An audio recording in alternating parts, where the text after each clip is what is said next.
From a young age, Oriana and I, Duncan Lee, lived in a children's home where our lives intertwined.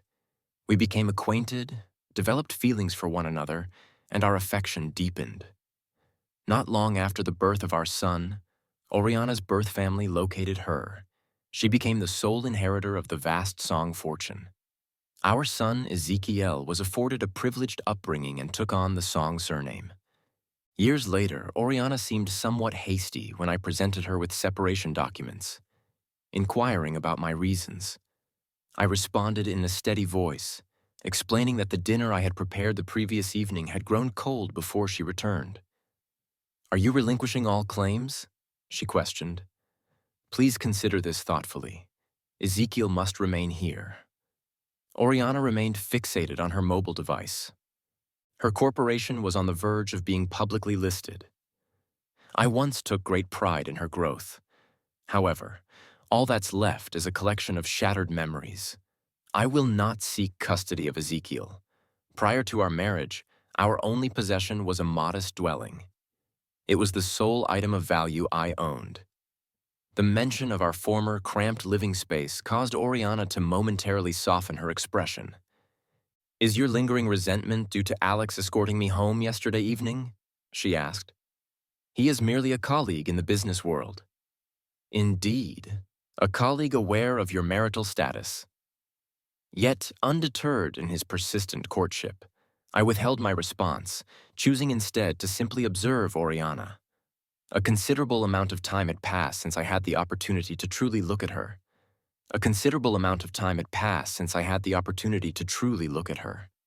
Oriana's appearance was flawless. The rose-colored gems adorning her ears likely cost as much as our combined expenditures over several months. Yet, as the years unfolded, circumstances had shifted. Observing my silent disagreement, she again pressed for a reason, her impatience evident. I calmly repeated my earlier statement. The food I cooked last night went cold, back before Oriana was claimed by her birth family. I worked from home as a writer of short fiction, and my favorite pastime was preparing meals. Oriana's field was economics. Her starting income was modest, and she often found herself overwhelmed. Due to her demanding schedule, she frequently omitted meals. Each day, I would carefully pack her a lunch and personally bring it to her workplace. She consistently declared it the most delicious food she had ever tasted. Later, Oriana Lee was reclaimed by the Song family, but she was adamant about retaining her maiden name and resolutely refused to end our marriage. As always, I continued to diligently prepare 3 meals a day for her. During the first year, she expressed her desire to savor my cooking for the remainder of her life. However, a few years later, she arrived home intoxicated, escorted by a man pursuing her affections. I carefully took her from his arm and encouraged her to eat something to settle her stomach. Upon seeing the meal I had prepared, she expressed her distaste, stating that the family employed a culinary professional and that my efforts were unnecessary. "Why do you refuse to join the company when I suggest it? Do you truly have nothing better to do with your time?" I had no interest in the corporate world and was reluctant to become involved with the Song family's businesses. Ezekiel was intensely attached to his mother and would only join us for meals upon hearing her voice. I presented him with his food, but he refused it.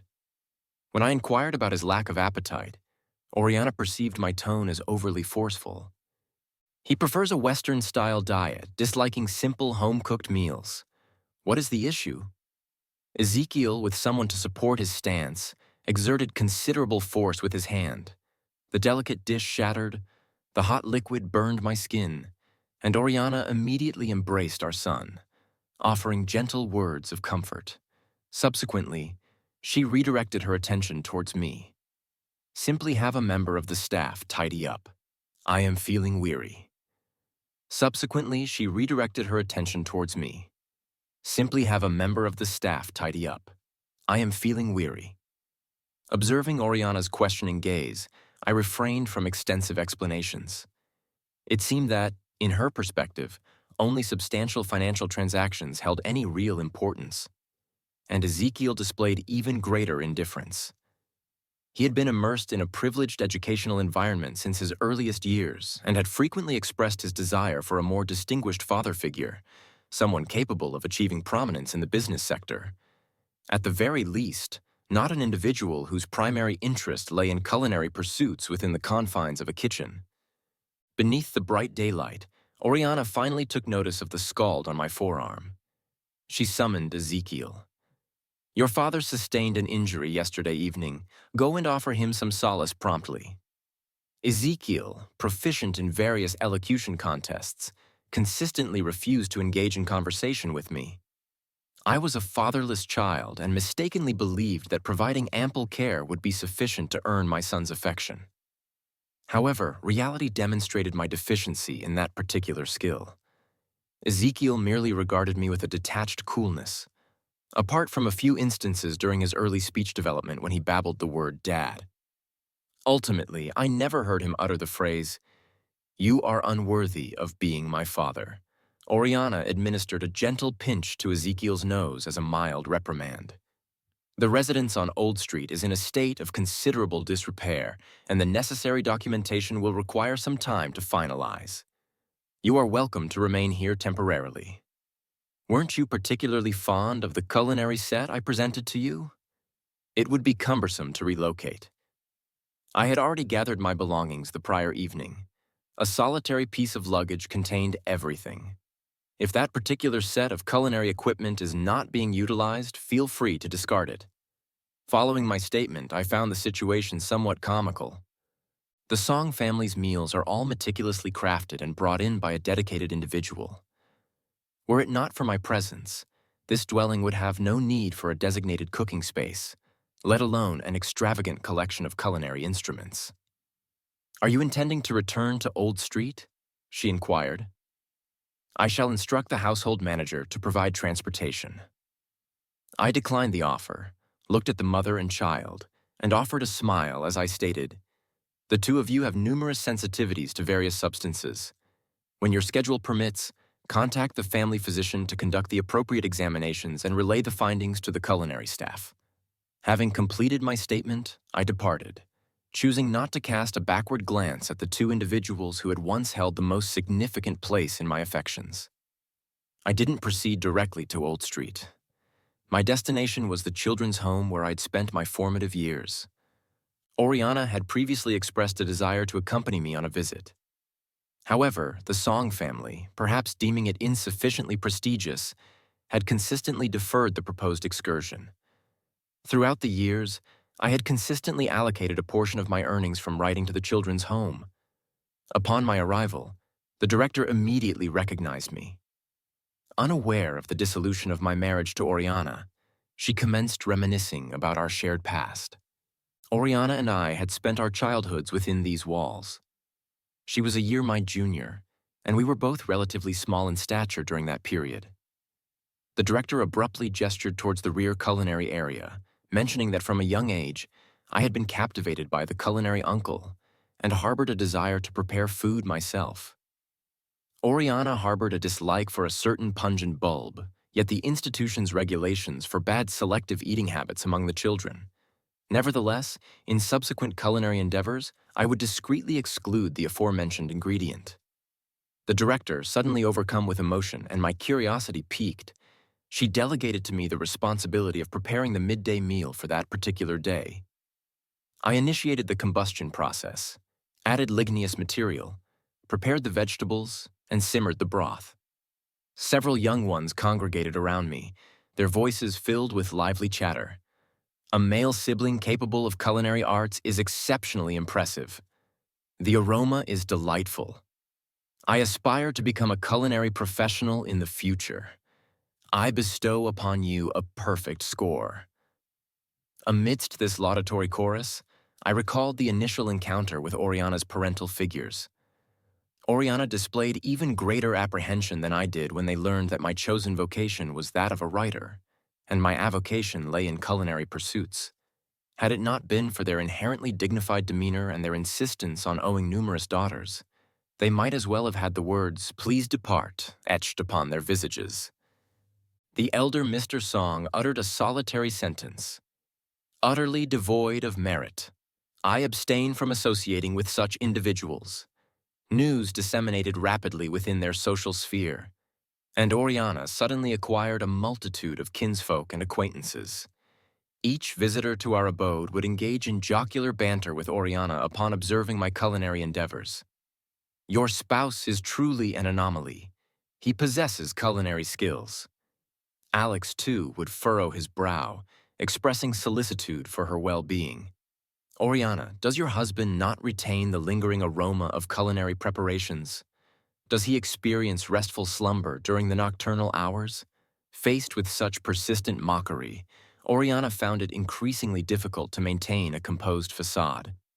Nevertheless, she remained considerate of my sensibilities and merely offered a gentle suggestion. "When acquaintances are present, permit the domestic staff to assume culinary responsibilities. The Song family possesses the financial capacity to retain culinary professionals." Ezekiel, too, was susceptible to influence.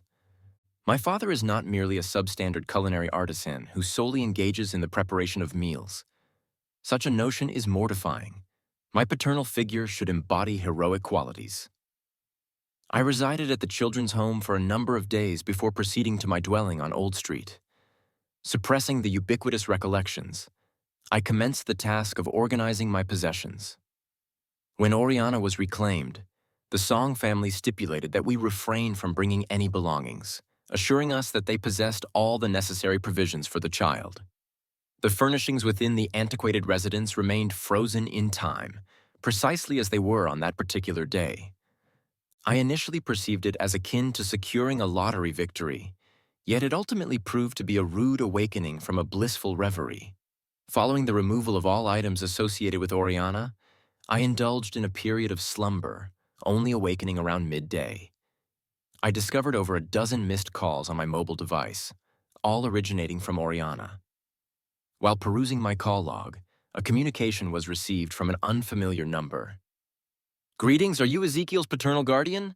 I am Ezekiel's primary educator." The young man declined to partake of the educational institution's midday meal today, asserting that his father customarily provides his sustenance. A momentary pause ensued on the opposite end, and the caller politely continued, "Did you inadvertently neglect that today marks the commencement of the academic term?" I furrowed my brow, perplexed by Ezekiel's actions. Ezekiel was enrolled in the nation's most prestigious elementary school, where the culinary offerings not only prioritized flavor, but also emphasized nutritional equilibrium. Furthermore, on several occasions when I had prepared his meals, he had returned them untouched. "Greetings, educator. He does not require the sustenance I provide. In the future, our family's culinary professional should assume responsibility for his dietary needs," I responded calmly. I appended, "I am no longer Ezekiel's paternal guardian. For matters pertaining to him, you may directly contact his maternal guardian. Kindly refrain from further disturbing me."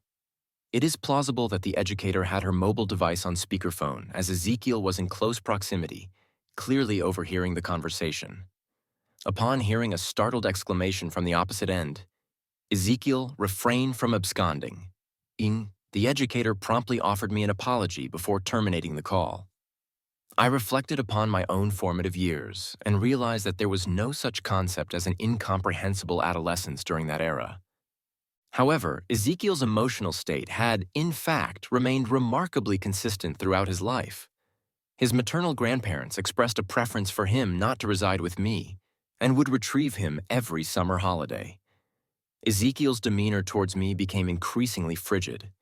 Initially, he would pose inquiries such as, "Why do you consistently engage in menial tasks?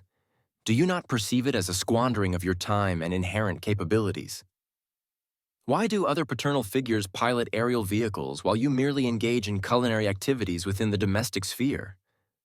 Ultimately, he ceased all attempts at communication with me. The sole updates regarding his well-being were disseminated through the parental communication group. He displayed indifference towards it, and several elder members of the Song family expressed satisfaction at Ezekiel's growing estrangement from me. I terminated the call and proceeded to a shopping establishment.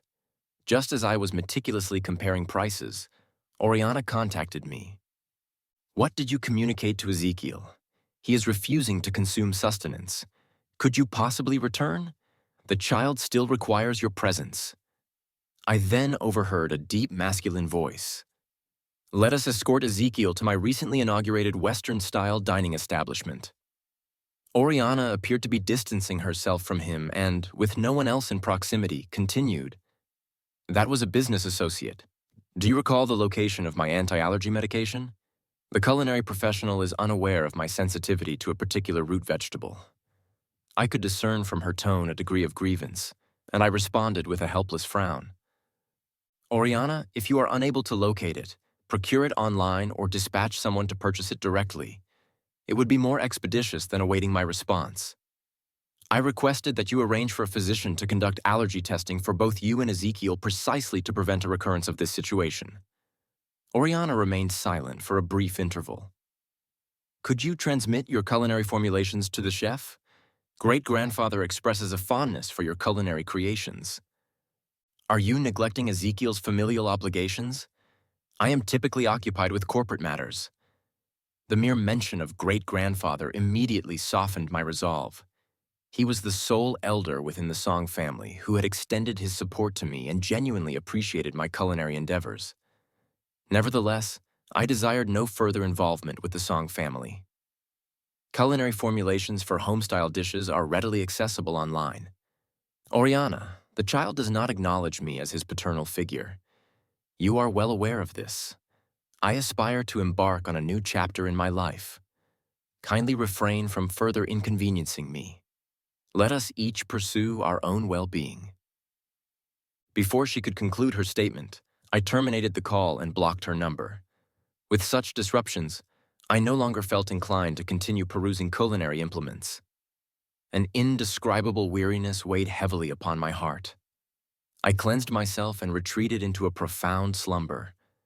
Perhaps owing to the multitude of recent events, my nocturnal visions were characterized by their bizarre and surreal nature. I dreamt of the children's home, where in secluded corners unseen by the educators, instances of silent mistreatment occurred. I envisioned Oriana being shielded by my presence, valiantly endeavoring to assist me in repelling the aggressors. I recalled the night of our child's arrival. I had never subscribed to Buddhist beliefs. Kneeling at the entrance to the surgical suite, I implored to exchange my own existence for her well-being. Awakening in the midst of our child's arrival, I had never subscribed to Buddhist beliefs. Kneeling at the entrance to the surgical suite, I implored to exchange my own existence for her well-being. Awakening in the depths of the night, a torrential downpour assailed the exterior panes. Precipitation invariably seemed to evoke poetic verses and musical compositions within the realm of recollections. I reminisced about a wintry evening during my second year of university, emerging from the academic repository. Oriana hastened towards me, her countenance flushed against the backdrop of the heavy snowfall. She proffered a roasted tuber she had been cradling within her pocket, urging me to consume it leisurely. I bit into a resistant object and extracted a handcrafted circlet. Oriana's eyes sparkled, brimming with an irrepressible affection. Let us provide each other with a sanctuary. Not a single utterance of affection, yet it constituted the most exquisite declaration I had ever encountered. Subsequently, I procured an authentic circlet, a diminutive diamond embodying the entirety of my devotion. On the occasion of our return to the children's home to visit the director, I formally presented my proposal of marriage. Following that, I diligently pursued my writing endeavors and acquired this modest dwelling. We reclined together within our own sanctuary, exchanging whispered endearments. 4 seasons, 3 repasts per diem, 2 individuals beneath a single roof. We were both paramours and kin. Upon learning of our impending parenthood, we could not restrain our embrace, shedding tears of elation. Oriana was experiencing considerable strain, and following her conception, she was partially relieved of her professional duties. I relinquished all my writing earnings to her, ensuring she would not be burdened by financial concerns and could dedicate her attention to her gestation. She expressed concern for my repetitive typing, which resulted in inflammation of the tendons, and administered nightly massages to my hands. I vowed within my heart to exert even greater effort to safeguard them for a lifetime. As our child's arrival neared, the medical practitioner jocularly inquired, "Do you desire a male or female offspring?"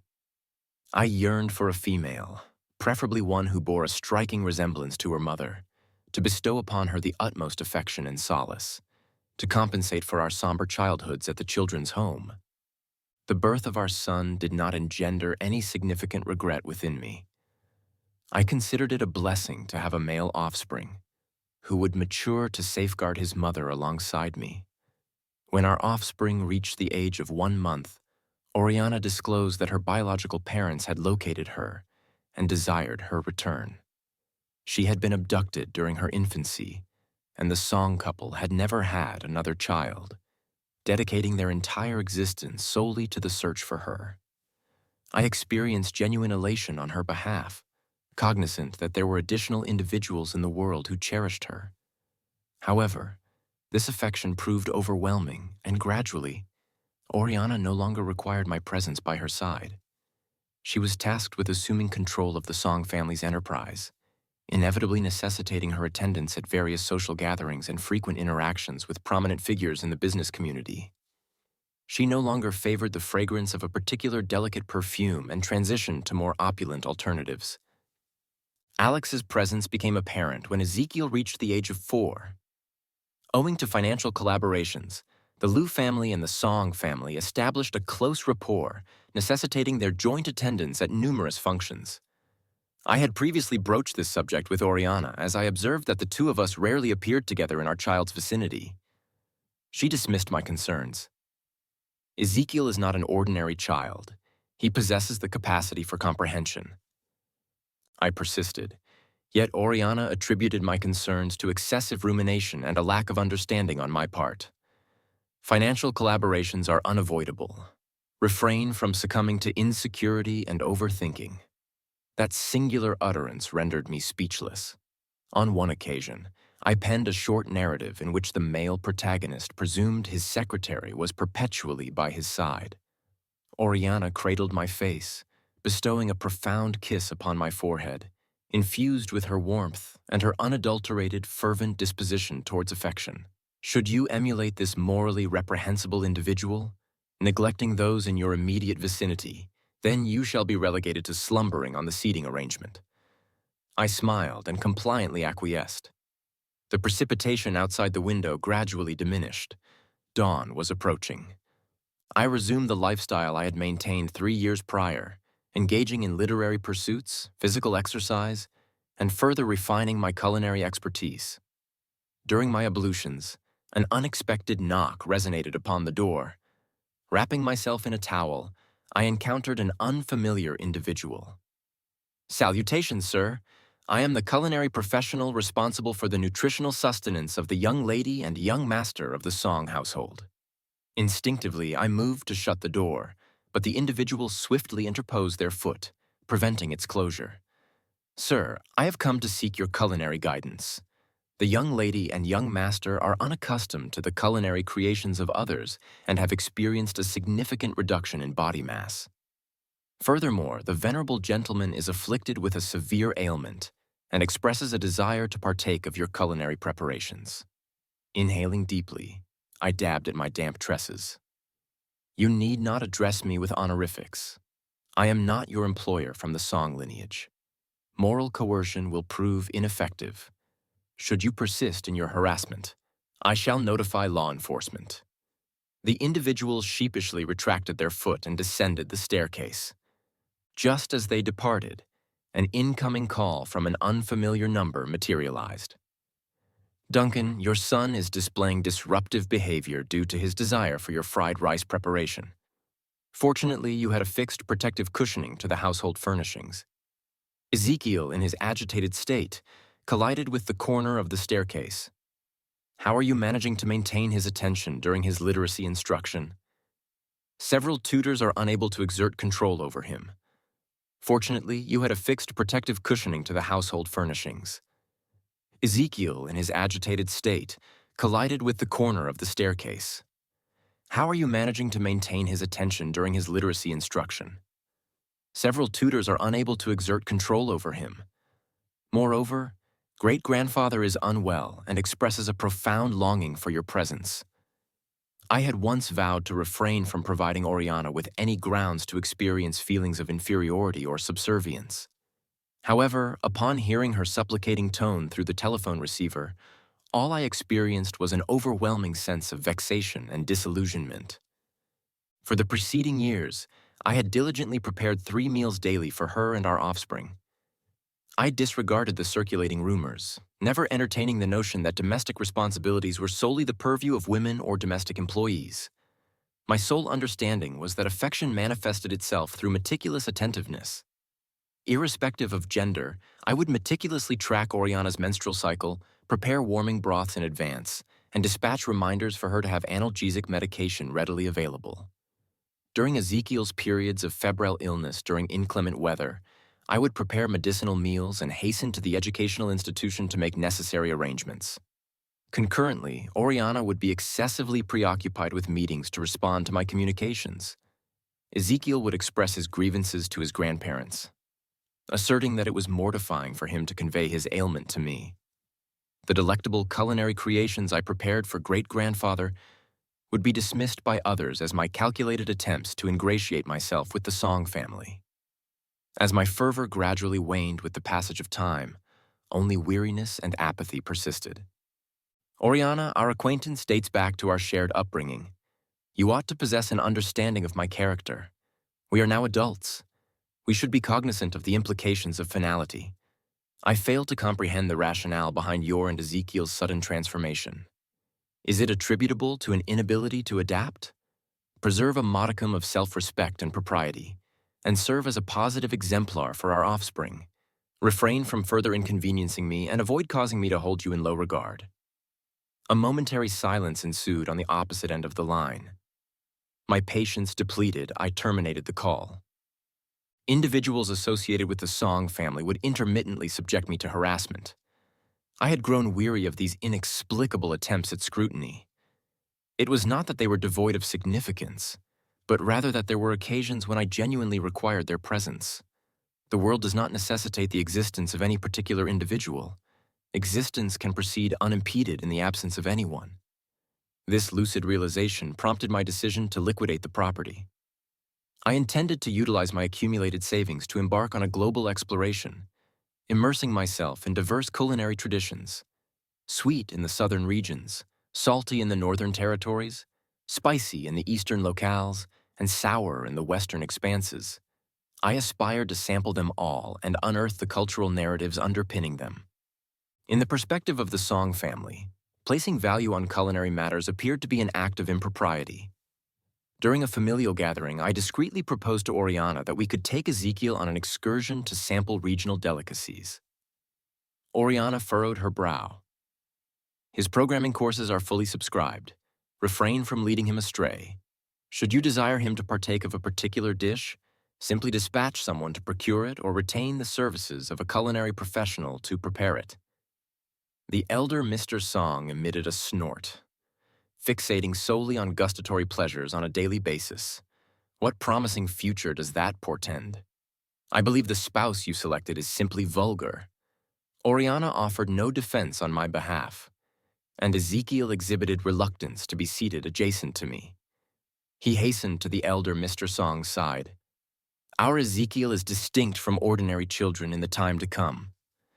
And Oriana never uttered a word of clarification for my sake. In the past, being lauded as a fortunate woman for having wedded me was perceived as an honorific distinction. However, presently, unencumbered by responsibilities and unfettered by familial constraints, all that persisted was a bittersweet anticipation for the days to come. The dwelling was expeditiously sold. I seized my travel bag and departed without any trace of reluctance. I formerly believed that culinary endeavors served as a means to bring joy to Oriana and Ezekiel, which, in turn, engendered my own happiness. Having traversed these experiences, I came to the realization that my affection for culinary art stemmed simply from the anticipation of presenting delectable dishes, the artful application of seasonings, the skillful manipulation of the cooking vessel. Each stage constituted a method of infusing vitality into existence. I also initiated a culinary live streaming channel, garnering a substantial following through my culinary proficiency and appealing aesthetics. My initial destination was Jiangxi, a city awakened by the fragrant aroma of slow-cooked broth, characterized by a rapid tempo yet willing to pause for a multitude of delectable culinary offerings, eliciting contented sighs. I traversed the urban landscape until the late hours and entered a modest dining establishment. The proprietor exuded enthusiasm, sporting a towel draped around his neck, his forehead glistening with perspiration despite the frigid winter conditions. He inquired as to my tolerance for piquant flavors. I nodded in affirmation, consenting to partake of spicy fare. The instant the rice noodles made contact with my palate, I comprehended that this particular level of spiciness exceeded my capacity for endurance. Choking uncontrollably from the intense heat, several local residents proffered a bowl of soup. I accepted the vessel, imbibing the tears induced by the spiciness. It felt as though my very essence were immersed in a thermal spring, attaining a state of transcendence. Subsequently, as I engaged in live streaming and disseminated culinary experiences, my audience steadily expanded, ultimately leading me to Inner Mongolia. The inhabitants of this region exhibited considerable interest in my recounted experiences, and I prepared the regional snacks I had acquired knowledge of during my travels for their sampling. As a consequence of my widespread popularity, I received an invitation to participate in the Na Dam Festival. The expansive grasslands established the foundational hues, and vibrantly colored banners fluttered in the breeze. Individuals from diverse corners of the globe hummed unfamiliar melodies and executed a variety of dances. Ultimately, a bonfire was ignited, and culinary offerings assumed center stage. I experienced the most intimate connection between sustenance and the land, mastering the traditional dances of the pastoralists. Within this celebratory gathering, the illuminations on the distant mountain crests adorned the nocturnal expanse. I shed tears, unnoticed by any observer. I had once envisioned venturing to an unfamiliar locale with Oriana, beholding diverse landscapes, yet I now comprehended that such an undertaking could be accomplished in solitude. Unconstrained by conceptual limitations or temporal restrictions, there existed solely boundless autonomy. I reclined upon the grassland alongside the herdsman, perceiving the wind caress my tresses. It resembled a lover awkwardly bestowing a kiss upon one's brow, effacing all traces of solitude. The vast expanse of the world held immense potential. Several years elapsed, and my culinary odyssey reached its culmination. I returned to the children's home. This particular year marked the headmaster's 60th birthday, coinciding with the anniversary of the institution's establishment, and a charitable fundraising event was scheduled. Not only did I assume the role of head culinary professional, but I also contributed to the orchestration of the fundraising gathering.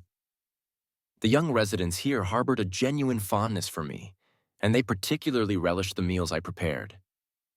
One day, while engaged in recreational activities in the vicinity, the children discovered an injured canine. The headmaster initially forbade the presence of animals, but I interceded, offering to assume responsibility for its care, suggesting that it could foster in the children a heightened sense of compassion and accountability for living beings. The headmaster reluctantly shook his head. "Very well, indulge them if you must." The children's jubilant exclamations were so boisterous they nearly overwhelmed me. That evening, upon retiring to my chamber, I discovered my doorway adorned with an assortment of confections. Initially, the children would casually address me as brother or uncle. However, one day, they collectively commenced addressing me as father. This development elicited both amusement and perplexity. Yet, having originated from an orphaned background myself, I comprehended the children's yearning for affection.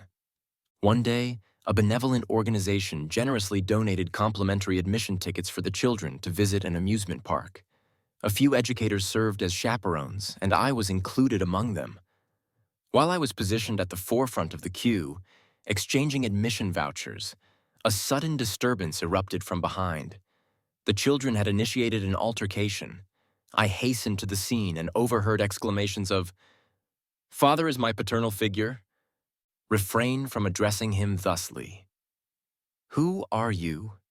You are the one who should not be addressing him as father. I am Ezekiel. Maintain your distance from my paternal figure. I am his legitimate offspring. You are a prevaricator. Father's surname is Lee, not Song. You are merely a boaster. Several years had elapsed since my last encounter with Ezekiel. He had attained greater height and a leaner physique. I only recognized him upon hearing those few utterances. I intervened, separating the children, and sternly inquired, "Who initiated this confrontation? Speak candidly." I rarely exhibited anger, but my stern demeanor prompted the children to lower their heads. Ezekiel, displaying a countenance of contrition, approached and grasped my garment. "Father, I instigated it. They were addressing you as father, but you are my paternal figure." I gently disengaged his hand from my attire and knelt to meet his gaze, stating earnestly, "Regardless of the circumstances, resorting to physical aggression is erroneous. Do you comprehend the distinction between propriety and impropriety?" He disregarded my admonition, his eyes reddening as he regarded me. "I am indifferent. Father, do you no longer desire my presence?" I furrowed my brow, bewildered by the unfolding situation with the Song family. The child had completely relinquished his sense of accountability. I rose to my feet and surveyed the surroundings. Oriana was positioned a short distance away. "Duncan, the child genuinely yearns for your presence."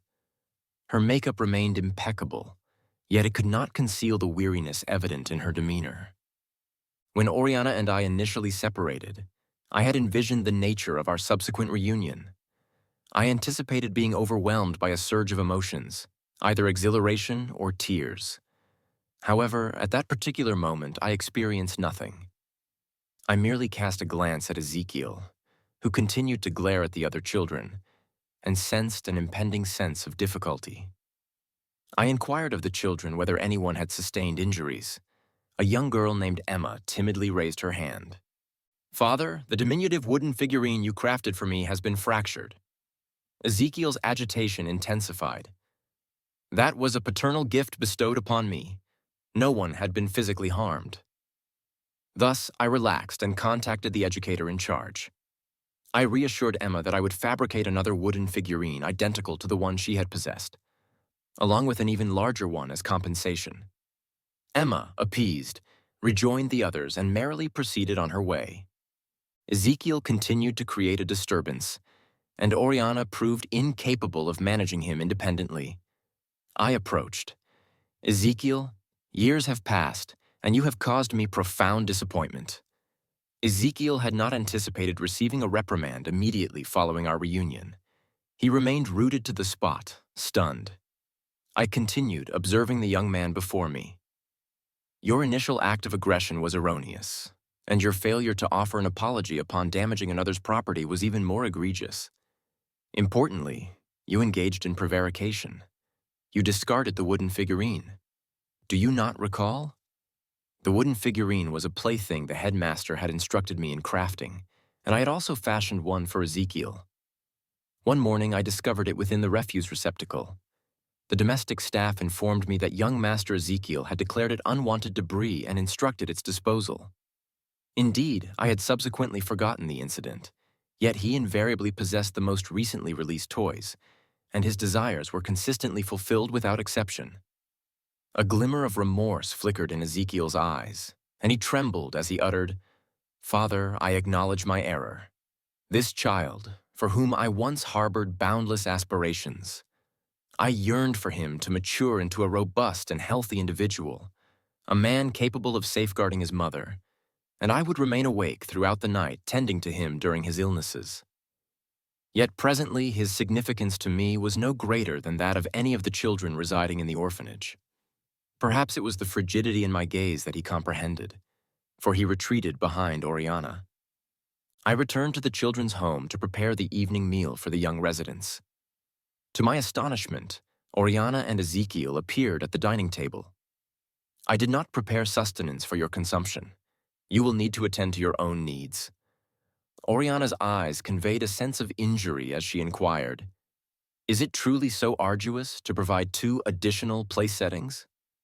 I replied, "The children's home operates on limited financial resources. Are you not aware?" Oriana fell silent, and Ezekiel fixed a longing gaze upon the other children's nourishment. The headmaster, perceiving the strained atmosphere between us, discreetly summoned me outside. From the headmaster, I learned that the Song family had been sponsoring the recent activities and excursions for the children. Considering the children's joyful expressions in recent days, it seemed only appropriate for me to prepare a meal for them. Given that both mother and son harbored sensitivities to numerous food items, I simply prepared egg noodles for them. Ezekiel consumed his portion with alacrity, emptying his bowl in a matter of moments, while Oriana merely gazed at her bowl of noodles, abstaining from partaking. Ezekiel observed her plate with yearning. "Mother, if you do not intend to consume that, may I have it?" He repeated his request twice, and Oriana finally responded, protectively covering her bowl. "No, this bowl is mine. No one may take it. This bowl is designated for my consumption. No one is permitted to take it." The summer months at the children's home were characterized by intense heat, and to conserve electricity, the children were accommodated within a single room equipped with air conditioning. Ezekiel expressed a desire to share my sleeping quarters. "Father, all those narratives you used to recount to me, I am unable to locate them online. The rodent who pilfered maize, did it ever successfully traverse that substantial portal?" I cast a perplexed glance his way, pondering whether he had undergone some form of abrupt transformation. Why was he suddenly exhibiting such keen interest in those antiquated tales? I distinctly recalled one particular family dinner when Ezekiel had vanished. I embarked on a search for him and discovered him in the company of Alex. The two were holding hands, resembling an authentic father and son. "Mr. Alex, your adventurous exploits are exceptionally captivating. Far more enthralling than the narratives recounted by my father. I should be your offspring instead." Alex emitted a chuckle, his eyes brimming with sincerity. "Certainly, provided your mother consents." Ezekiel clenched his fists. "Mother will undoubtedly grant her approval. She perceives that men are devoid of utility." These recollections resurfaced at an inopportune juncture. I raised a hand, signaling for Ezekiel to maintain silence. Disregarding the evident hurt in his eyes, I motioned for him to accompany me. Since other children were resting in close proximity, I located Oriana and inquired, "Has your dramatic performance with Ezekiel reached its conclusion?" "Oriana, you are cognizant of the challenges associated with departing this place. You are aware of the arduous conditions endured by the educators at the children's home, and now they are burdened with the additional responsibility of attending to your needs. Refrain from such self-centered behavior. Escort Ezekiel back promptly. It is difficult to provide a justification to your parental figures and refrain from returning." Oriana fixed her gaze upon me for a sustained period before leading Ezekiel away. Ezekiel clung to my lower limb, and Oriana was pulled to the ground as he yanked her away. She collapsed onto the ground. Ezekiel hastened to assist her in regaining her footing, and Oriana was pulled to the ground as he yanked her away. She collapsed onto the ground. Ezekiel hastened to assist her, weeping uncontrollably. "Father, you truly no longer desire our presence. You no longer harbor affection for me and mother." I sighed, feeling utterly helpless. "Ezekiel, you were the one who initially distanced yourself from me."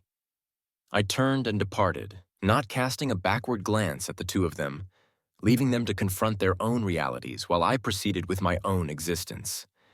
The educators at the children's home were aware of my passion for culinary arts, and they surreptitiously registered me for the King of Chefs competition.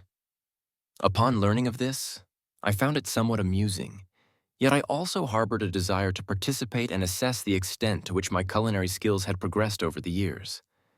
One of my objectives for this competition was to attract greater attention to our children's home. The highest echelon of culinary artistry requires only the most rudimentary implements. I brought along the cooking tools from the children's home and wholeheartedly immersed myself in the competition. Perhaps owing to my extensive years of travel and immersion in diverse culinary traditions, I had cultivated a more profound comprehension and mastery of gastronomy. To my astonishment, I advanced to the final round. The headmaster and the children from the orphanage cheered fervently for me from the audience. The concluding round entailed a themed challenge, Recollections, wherein participants were granted creative autonomy. As I surveyed the culinary implements, numerous memories surged through my consciousness. Mr. Lee, may I inquire as to the rationale behind your selection of a seemingly unassuming fried rice dish for the prestigious award? This competition boasted numerous sponsors and, consequently, garnered substantial attention. Addressing the assembled spotlight, I responded, "The children residing at the orphanage possess limited resources, yet they harbor a fondness for fried rice. I believe many individuals share this sentiment." 2. As I scanned the audience, I noticed Oriana and Ezekiel sitting amongst the spectators. I answered without glancing at them. "The first time you tasted fried rice, the person who made it for you must have been someone very special. Someone you'd remember." After the interview, I was surrounded by the children who were shouting "Hero Dad" at the top of their lungs. I smiled as I walked out of the competition site to their cheers, and a reporter captured the moment. It became tomorrow's trending topic: my king of chef's dad. Ezekiel tried to give me flowers, but he never got the chance to hand them to me. Oriana called out to me several times, but I just waved my medal at her and walked away in a carefree manner.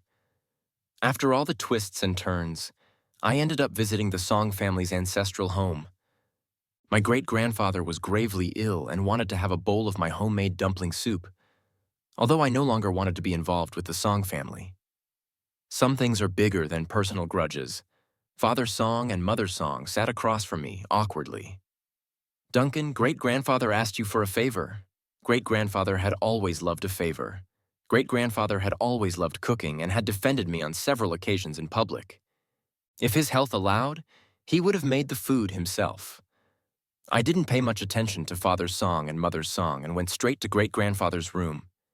His eyes were already clouded, but when he saw me, he immediately recognized me. "Duncan, why did it take you so long to come see me?" I walked over, took his hand, and apologized with a smile. Great-grandfather was silent for a moment before asking, "Is there no chance left between you and Oriana?" I didn't want to hurt the old man's feelings, but I didn't want to deceive him either. "No matter what, you will always be my respected grandfather." He sighed.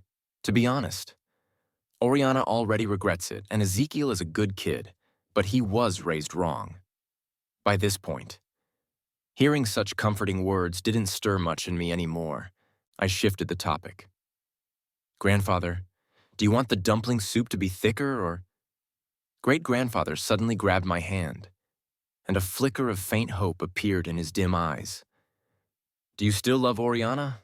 If you do, even with my old bones, I'll fight for you to get back what you lost." I looked at this pitiful old man, still fighting for a love that could never be recovered. "Grandfather, I once loved Oriana deeply, and I held them above my life." Great-grandfather mumbled to himself, "Fate is cruel. Our Song family owes you. You're a good kid." The sound of broken glass echoed from outside. The noise came from Oriana trying to bring in a cup of water. She looked pale, a few strands of hair falling over her forehead, and she left in a daze. The old man sighed once more and told me to make the soup a bit thinner. As in his time, they didn't have thick soups. As I was leaving the Song family's house, Alex was standing outside smoking. He'd always looked down on me, and now, seeing me again, he didn't bother to hide his disdain. "What's so great about you? Does Oriana still miss you?" I shrugged. "That's your issue, not mine." Seeing my indifference, he became enraged and grabbed my collar. You left her all alone. That night when she was drunk, she was still calling your name." "Alex, that's enough. This is between the two of us." Oriana stepped in front of me, and Alex threw his cigarette butt to the ground. Storming off. The scene was oddly reminiscent of 20 years ago. But back then, I was the one protecting her. Time flows like a river, and life feels like a fleeting dream. Oriana steadied herself and fixed her disheveled hair. Duncan, it's not just Ezekiel, it's me, too. We can't live without you. I keep wondering, if I hadn't gone back to the Song family, would we have been happier? She grabbed my arm. Duncan, come back. Please. You still love me, don't you? I calmly took a step back. I've already spoken to Grandfather. I don't want to say it again. In my memories, Oriana had never been this desperate before. Her lips trembled and tears welled up in her eyes, silently sliding down her cheeks. When we first entered the Song family, Oriana was under a lot of pressure, and I would comfort her by analyzing the pros and cons. After she washed up, she'd always let her wet hair drip on my chest as she lay there quietly, listening to my heartbeat. I had believed that love would last forever, but it was only a fleeting moment. Oriana had indeed lost a lot of weight. I pried her hand away from mine, and her wrist was so delicate. I feared it would break if I held it too tightly. How can you prove that you don't love me? Duncan, don't lie to me. I didn't think money had corrupted love. It was just that money brought so many options that it made us feel that there was always more to come. So we no longer cherished what we had. All these years, I had become like a dish, from steaming hot to cold leftovers. It wasn't time that changed, but our hearts. I looked straight into her eyes and asked, why do I need to prove anything to someone who won't be in my future? Afterward, I returned to the orphanage. I continued my food live stream, spending time with the children. The top fan was always the first to arrive in my live stream. I scrolled through their posts. Their profile was as clean as a new account. On New Year's Eve, I wrapped dumplings. I asked my fans in the live stream to guess what the filling was. I emphasized that the dumplings were for me, as I had quite an unusual taste. There were many comments, but no one guessed correctly. Then the top fan left a comment. Sauerkraut filling. They quickly logged off. That one sentence made me sure it was Ariana. Once the clock struck midnight, I hurried the children to bed. I went outside to look at the snowmen they had built and took photos for memories. I noticed car headlights at the entrance, and only then did I realize there were two figures standing in the snow, waiting for I don't know how long. Happy New Year, Dad. I didn't take the gift Ezekiel was holding. Nor did I care. He was anxious and opened the box to show me a basket of dumplings. Dad, these were made by Mom and me. We even kneaded the dough ourselves. Oriana carefully spoke. Try them. It's your favorite flavor. And here's a bowl of noodles, the one you taught me how to make. It tastes... I glanced at it and spoke indifferently. This food has already gone cold. I had said that very same line during our divorce, and Oriana naturally understood its meaning. The moonlight in the snow reflected off her face, making her look pale. Oriana wanted to say something, but the past was gone, and what was spilled could no longer be gathered. Ezekiel's face darkened. He refused to leave with Ariana. He was forcefully pulled back by the Song family's bodyguards. But he was still shouting, Mom, you're a liar. You said if we made food for Dad, he would come home. Ezekiel struggled desperately, banging on the car window. Dad, I was wrong. I was wrong, Dad. The car drove off, but his cries were loud enough to wake the children who hadn't fallen asleep yet. They rushed outside, worried, surrounding me. Dad, if you want to go back home, we'll support you. The children of the orphanage were all sensitive, which made it even more heart-wrenching. Looking into their bright eyes under the moonlight, I held them close. Dad isn't going anywhere. This is Dad's home. I'll always stay with you. In the distance, the colorful fireworks streaked across the sky, showering blessings on everything. The family sits together, the lights warm and welcoming. With the 4 seasons, 3 meals of fire, I will no longer feel sorrow for anyone, and my life has no regrets. Ezekiel's epilogue. The thing I regret the most is saying to my father's face, "You don't deserve to be my dad," after I said that my father's expression was calm. There wasn't even a hint of disappointment later on. I repeatedly caused trouble in front of my mother, demanding that she bring Dad back, although our family had no shortage of capable people. No one could cook the same delicious dishes, and no one cared for me as carefully as he did. I was still young, but I could sense that this loss would bring me unbearable pain. After that new year, I stopped bothering my mother about finding Dad, because I knew, like me, she had been permanently shut out by him. I ran to my grandparents, demanding to change back to the Lee surname and to take my father's name. My grandparents thought it was all Dad's doing, and they even wanted to go find him. It was then that I realized that from the very start, with my surname, my life had been shackled by something beyond my control. I threw myself into studying, trying to grow, hoping that one day I could stand on my own and find my father, to prove that I wasn't the same naive child anymore. But my father was heartless, and he didn't leave me any chances. The year I came of age, my father suddenly collapsed at the orphanage. Mom got to the hospital before I did, and when I hugged her, I noticed how much more white hair she had. If it weren't for my support, she would have been powerless, collapsed on the floor. The doctor came out and shook his head. At that moment, I realized clearly, my mother and I would spend the rest of our lives numbing our pain with memories. Mom's face was ashen, no longer showing the spirit of a corporate president. She hunched over and, in a breathless voice, asked, "Why? Why so suddenly? He was still so young." The doctor removed his mask and sighed. Did the patient suffer a head injury in his younger years? The blood clot caused pressure, and now it's erupted as a medical condition. Mom suddenly trembled violently, nearly fainting. She was unconscious for 3 days, and her hair had completely turned white. Later, I found out that during a rainy season, my father had gone to the hospital to deliver food to Mom when he had a car accident on the way. His head was badly injured, but to save money for Mom's nutrition and recovery, and not to worry her, he only did a simple bandage on the wound. That injury, years later, became the bullet lodged in the brows of both my mother and me. Mom's mental state deteriorated, and she soon withdrew from. Managing the company, I asked Mom, "Where was Dad's ashes?" She said, "They were buried in the back mountain of the orphanage with the old director." That was where Dad belonged. After countless rejections from my mother, Alex chose to go abroad to expand his business. I took over the company from Mom, and only then did I have the freedom to learn about my father. Dad didn't know, but that year, in the King of Chefs competition, the fried rice he made was eventually bought by Mom and taken away. After his divorce from Mom, Dad never lacked admirers, but he never remarried. I think he truly gave all his love to Mom and me. After his divorce from Mom, Dad never lacked admirers, but he never remarried.